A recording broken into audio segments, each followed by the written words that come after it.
नमस्कार दोस्तों, मैं नरेंद्र स्वागत करता हूँ सभी का फिर से डिफेंस रिएक्शन चैनल में। और आज हम फिर से प्रशांत धवन सर के एक वीडियो पर रिएक्शन देने वाले हैं जो कि भारत के लिए बहुत ही अच्छा न्यूज़ है। और जो वीडियो का टॉपिक है, Nalanda university is back after 815 years by Prashant Dhawan 1993 to 2024। तो काफ़ी समय के इंतजार के बाद आखिरकार नालंदा यूनिवर्सिटी जो है वो वापस से स्थापित कर दी गई है, जहाँ पर पहले थी उसके साइड में। तो पहले जो ये वीडियो है वो देख लेते हैं, उसके बाद मैं जो है अपना ओपिनियन दूंगा। नमस्कार, welcome you to study IQ. मैं हूं प्रशांत धवन। नाउ भारत का गौरव, भारत का इतिहास, नालंदा यूनिवर्सिटी ये फाइनली वापस आ चुकी है। 815 साल के लंबे इंतजार के बाद फाइनली नालंदा यूनिवर्सिटी का जो नया कैंपस है बन चुका है। इतिहास में जो एक ट्रेजेडी हुई थी, वापस उसकी एक आप कह सकते हैं नई शुरुआत हो चुकी है।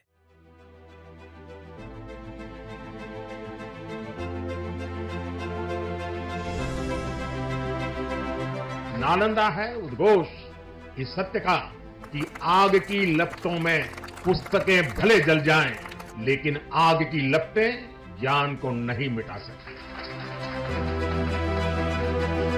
नालंदा के ध्वंस ने भारत को अंधकार से भर दिया था। अब इसकी पुनर्स्थापना भारत के स्वर्णिम युग की शुरुआत करने जा रहा है। देखिए, ये छोटी बात नहीं है कि आज 2024 में भी 815 साल से भी ऊपर हो चुके हैं नालंदा विश्वविद्यालय को डिस्ट्रॉय हुए, मगर आज भी जब हमें प्रेरणा चाहिए होती है, जब हमें चाहिए कि एक डायरेक्शन के आगे देश कैसे बढ़ेगा, साइंटिफिकली हम आगे एडवांस कैसे करेंगे, हम फिर से नालंदा विश्वविद्यालय को खड़ा करते हैं। यहाँ पे आप देख पाएंगे ये ऑफ कोर्स आर्टिफिशियल इंटेलिजेंस से क्रिएट की गई इमेजेस है, मगर इससे आप समझ पाओगे कि उस टाइम 1193 में कितनी बड़ी ट्रेजेडी हुई थी जब एक इन्वेडर आया इंडिया में और उसने नालंदा विश्वविद्यालय को जला दिया। जो यहाँ पर स्कॉलर्स थे उनको मार दिया और पूरी दुनिया को मैं कहूंगा कई सदियों पीछे धकेल दिया, क्योंकि जो नॉलेज नालंदा विश्वविद्यालय में थी, मैथमेटिक्स, मेडिसिन, वेरियस टॉपिक से रिलेटेड जो यहाँ पर नॉलेज थी, जो यहाँ पर श्लोक थे, ये पूरी दुनिया को बेनिफिट कर सकते थे। और अगर आप सोच रहे हैं कि मैं यहाँ पर ज्यादा तो नहीं बोल रहा, अतिशोक्ति तो नहीं कर रहा कि नालंदा विश्वविद्यालय पूरी दुनिया को इंपैक्ट कर सकता था, देखिए ये मेरे शब्द नहीं है। आप फॉरेन मीडिया देख लीजिए, दुनिया भर के जो वेरियस रिसर्च पेपर्स हैं अबाउट एंशिएंट यूनिवर्सिटीज वो पढ़ लीजिए। हर जगह आपको एक सेंटेंस कॉमन मिलेगा, Nalanda the university that changed the world. हम काफी बार ऑक्सफोर्ड यूनिवर्सिटी के बारे में बात करते हैं। ऑक्सफोर्ड यूनिवर्सिटी वैसे मैं आपको बता दूं बहुत प्राचीन है। ऑक्सफोर्ड यूनिवर्सिटी भी आज से 1100 साल से भी पहले 1096 एडी में स्थापित हुई थी। मगर एक इंटरेस्टिंग बात देखिए, ऑक्सफोर्ड यूनिवर्सिटी के स्थापित होने से 500 साल पहले ही नालंदा विश्वविद्यालय बन चुका था और दुनिया भर से 10,000 स्टूडेंट्स इंडिया में आते थे पढ़ने के लिए। और जो योगदान वेस्टर्न सिविलाइजेशन के लिए ऑक्सफोर्ड यूनिवर्सिटी ने किया है, क्योंकि ऑक्सफोर्ड यूनिवर्सिटी से देखिए बहुत सारे इंपॉर्टेंट साइंटिफिक कॉन्सेप्ट निकले हैं, यहाँ पर बहुत सारी थ्योरीज बनाई गई है जिसके बेसिस पर बाद में पश्चिमी सभ्यता ने बड़ी बड़ी इन्वेंशंस करी। ये सब काम एशिया के लिए, मैं अगेन सिर्फ भारत की बात नहीं करूंगा, पूरे एशिया की बात करूंगा, एशिया के लिए नालंदा विश्वविद्यालय कर सकता था। मगर एक आप अपने आप में कह लीजिए ट्रेजेडी है, ऑक्सफोर्ड यूनिवर्सिटी को कभी डिस्ट्रॉय नहीं किया गया, इसको कभी जलाया नहीं गया, यहाँ के प्रोफेसर्स को कभी मारा नहीं गया, मगर नालंदा यूनिवर्सिटी का आप कह लीजिए फेट, किस्मत बहुत ज्यादा खराब थी। और मैं जितना हिस्ट्री में पढ़ता हूं कि किस तरीके से ऑक्सफोर्ड यूनिवर्सिटी को पूरी वेस्टर्न सिविलाइजेशन ने, वेस्टर्न कंट्रीज ने बचा के रखा है, उतना मैं सोचता हूं काश हमारे यहाँ भी लोग इतना दूर का सोच पाते। आपको एक बहुत ही इंटरेस्टिंग बात बताता हूं। वर्ल्ड वॉर 2 के टाइम में आपको पता होगा नाजी जर्मनी और यूके ये आमने सामने थे। रोजाना नाजी जर्मनी के बॉम्बर्स यूके में बॉम्बिंग करते थे, यूके के बॉम्बर्स जर्मनी में बॉम्बिंग करके आते थे। कई सालों तक ये आम बात रही, मगर उस वक्त एडोल्फ हिटलर और यूके के लीडर्स के बीच में एक अंडरस्टैंडिंग ये डेवलप हो रखी थी कि हम एक दूसरे की मिलिट्री इंस्टॉलेशंस को टारगेट करेंगे। हो सकता है कि कभी सिविलियन पॉपुलेशन को भी गलती से टारगेट कर लिया जाए, बट यूनिवर्सिटीज को नहीं छुएंगे। ये एक जेन्युइन अंडरस्टैंडिंग थी कि यूके, जर्मनी की जो यूनिवर्सिटीज हैं, बर्लिन यूनिवर्सिटी, वेरियस और यूनिवर्सिटीज, उनको बॉम्ब नहीं करेगा। और हिटलर ने भी अपनी एयरफोर्स को साफ साफ कहा था कि ऑक्सफोर्ड यूनिवर्सिटी को बॉम्ब मत कर देना। ऑब्वियसली इसके पीछे हिटलर का ये भी सपना था कि जब वो यूके को कब्जा लेगा तो ऑक्सफोर्ड यूनिवर्सिटी तो उसके लिए एक ज्यूल होगा, जो वहां पर साइंस प्रोड्यूस होती है, जो वहां पे नॉलेज प्रोड्यूस होती है, वही हिटलर के एम्पायर को आगे लेके जाएगी। तो यह मैं आपको बताने की कोशिश कर रहा हूं कि इन लोगों को पता था कि यूनिवर्सिटीज अगर डिस्ट्रॉय हो गई तो एक पूरी सभ्यता कई सदियों पीछे चली जाती है। और नालंदा यूनिवर्सिटी सिंस ग्लोबली इतनी ज्यादा फेमस थी, दुनिया भर से स्टूडेंट्स, चाइना से, टर्की से, मॉडर्न डे इंडोनेशिया से, एशिया के कई जो और मॉडर्न डे कंट्रीज हैं, थाईलैंड, म्यांमार, दूर दराज से स्टूडेंट्स यहाँ पर नॉलेज लेने के लिए आते थे। तो ऑब्वियसली इन्वेडर्स को भी पता था कि इस यूनिवर्सिटी को अटैक करेंगे ना तो लूट बड़ी मिलेगी, सिंस हजारों लोग यहाँ पर है तो काफी कुछ ये लोग लूट पाएंगे। और इसलिए सबसे पहली बार नालंदा यूनिवर्सिटी पे अटैक हुआ था 455 एडी के आसपास, जब हंस ने, जी हाँ हन एम्पायर जो सेंट्रल एशिया में एग्जिस्ट करता था, जिनका एक बहुत ही फेमस लीडर था अटिला द हन, जिसने पूरे यूरोप में कहर बरसा रखा था, उसने अटैक किया था नालंदा यूनिवर्सिटी को। नाउ ये अटैक काफी बुरा था, मगर पूरी यूनिवर्सिटी डिस्ट्रॉय नहीं हुई। फिर एक और अटैक हुआ 7th सेंचुरी में, जब उस वक्त के जो बंगाल के एम्परर थे उन्होंने अटैक किया था इस यूनिवर्सिटी को। उस टाइम रीजन था पॉलिटिकल टेंशंस, मगर तब भी पूरी नालंदा यूनिवर्सिटी ऐसा नहीं है कि डिस्ट्रॉय हो गई, सब कुछ जला दिया गया। ये यूनिवर्सिटी फिर वापस खड़ी हो गई। जो अल्टीमेट अटैक इस यूनिवर्सिटी पे हुआ, जिसके बाद ये यूनिवर्सिटी खड़ी नहीं हो पाई, सब कुछ डिस्ट्रॉय हो चुका था, वो अटैक किया था बख्तियार खिलजी ने। ये एक जनरल था जो कुतुबुद्दीन ऐबक के अंडर सर्व कर रहा था। टर्किश था, इंडिया का था भी नहीं। शायद एक बार को आप कह सकते हैं ये इतना ज्यादा इल इन्फॉर्म था, इतना अनएजुकेटेड था कि इसको पता ही नहीं होगा कि ये कर क्या रहा है, ये पूरे एशिया को कितनी सदियां पीछे धकेल रहा है। मगर तब भी हिस्ट्री में जब हम फैक्ट्स पढ़ते हैं कि 90 लाख बुक्स और मैन्युस्क्रिप्ट्स को जला दिया गया, तो जनरली मन में एक सवाल आता है कि पता नहीं कितनी नॉलेज, कितने फॉर्मुलाज, कितने साइंटिफिक एक्सपेरिमेंट्स के बारे में इन मैन्युस्क्रिप्ट में लिखा होगा, जो इंडिया के कई स्कॉलर्स को इन द फ्यूचर आगे एम्पावर कर सकते थे। और आप सोच कर देखो, नालंदा यूनिवर्सिटी का जलना ये एक इतनी बड़ी ट्रेजेडी थी कि कई सदियां बीत गई, 800 साल बीत गए, हमारे देश के स्कॉलर्स भूल नहीं पाए कि नालंदा यूनिवर्सिटी के साथ क्या हुआ था। डॉक्टर एपीजे अब्दुल कलाम, जिनकी मैं बहुत रिस्पेक्ट करता हूं, इन्होंने 2006 में कहा था कि क्यों ना बिहार में जो प्राचीन नालंदा विश्वविद्यालय था, इसके बिल्कुल साथ में हम एक मॉडर्न यूनिवर्सिटी बनाएं, दुनिया भर की कंट्रीज को इनवाइट करें, उनके स्टूडेंट्स को इनवाइट करें, एक शुरुआत करें कि फिर से नालंदा विश्वविद्यालय खड़ा होगा। क्योंकि देखो, नालंदा अपने आप में आज भी एक ब्रांड है एजुकेशन की दुनिया में।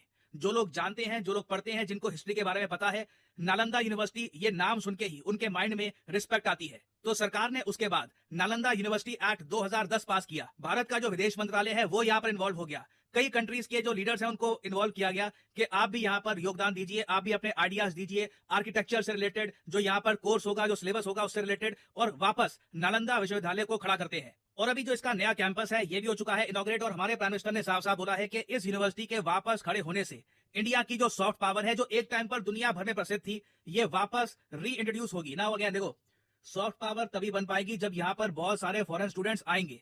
तो बिहार की एक यूनिवर्सिटी में बहुत सारे फॉरेन स्टूडेंट्स को लाना, इट विल बी चैलेंजिंग काफी, क्योंकि इंडिया की इमेज हमको काफी इसमें इंप्रूव करनी होगी। हमें एश्योरेंसेस देनी होगी बाकी कंट्रीज को कि आपके जो यहाँ पर स्टूडेंट्स आएंगे ये बिल्कुल सेफ रहेंगे, यहाँ पे हाई क्वालिटी एजुकेशन प्रोवाइड की जाएगी। परहैप्स ये करने के लिए सरकार को बहुत सारे ग्रांट्स भी देने पड़े इस यूनिवर्सिटी को। तो देखना होगा इवेंचुअली नालंदा यूनिवर्सिटी जो नाम है ये हमने वापस बोर्ड पे लगा दिया है, एक यूनिवर्सिटी खड़ी कर दी है, मगर जो क्वालिटी ऑफ एजुकेशन आज से कई हजार साल पहले इस यूनिवर्सिटी में मिला करती थी, क्या वही एजुकेशन हम दे पाएंगे आज के समय या नहीं, ये देखना होगा। This will be very interesting to see. But either way एक शुरुआत हो चुकी है।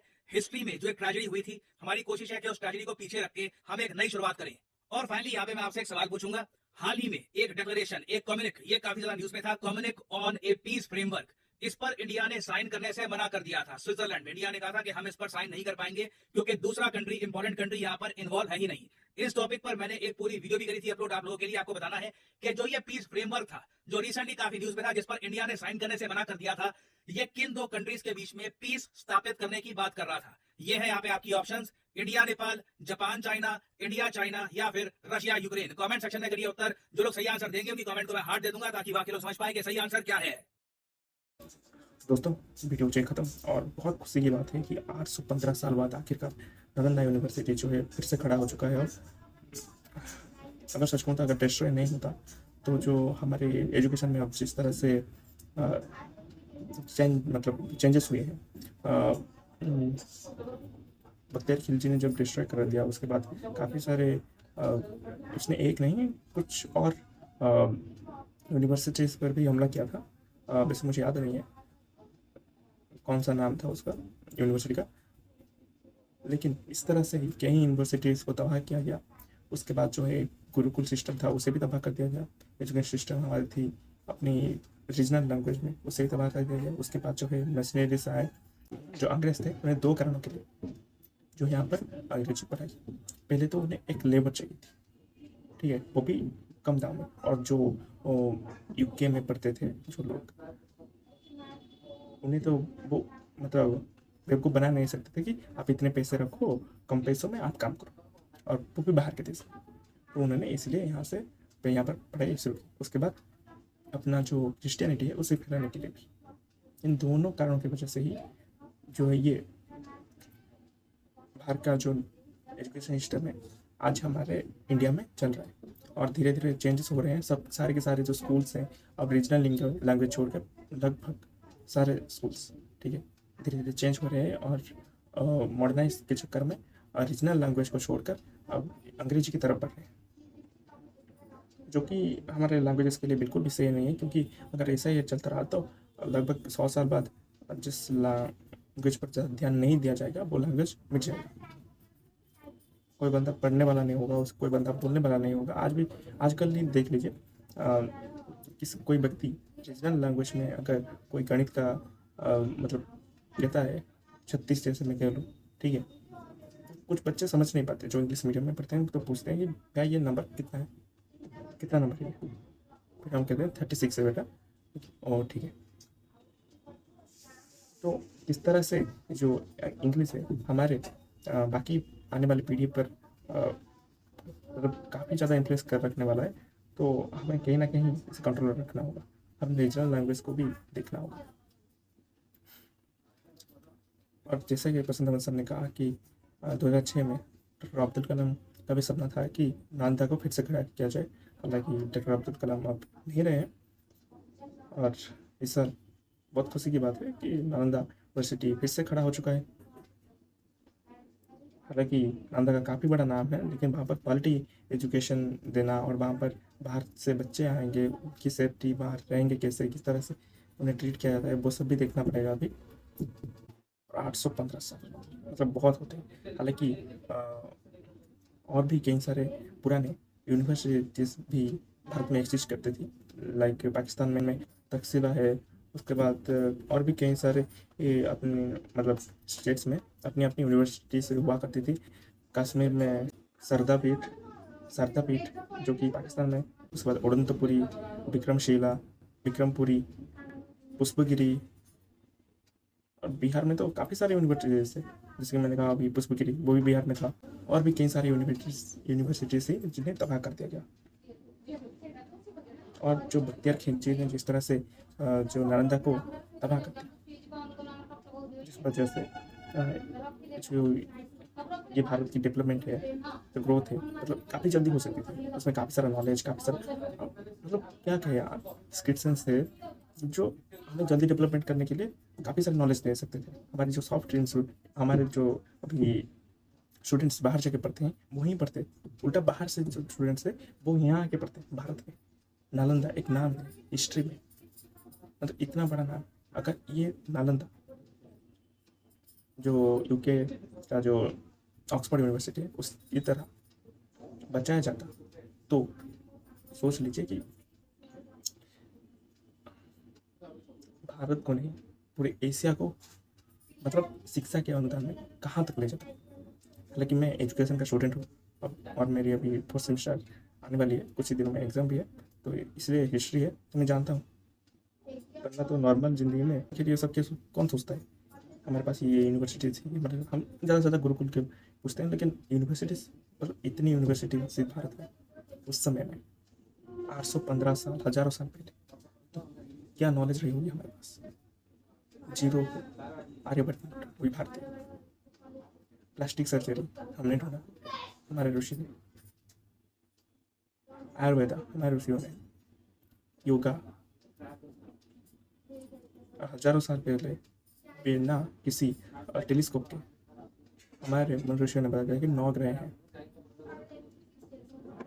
सूरज से पृथ्वी की दूरी, पृथ्वी का डायमीटर, और भी पता नहीं क्या क्या। अगर वो लोग बिना किसी टेक्नोलॉजी के इतना कुछ कर सकते थे, तो मतलब क्या थे वो नॉलेज के पूरा, मतलब नॉलेज का एक क्या कहा जाए, मतलब क्या दिमाग था उनका, बताइए। हम अभी नॉर्मल मैथ में ही गड़बड़ा जाते हैं, लेकिन उनका दिमाग मतलब नेक्स्ट लेवल। शायद अगर इसे बचाया जा पाता ठीक से, इसे डिस्ट्रॉय ना किया जाता इस तरह से, तो ये पूरी एशिया को बदल देता।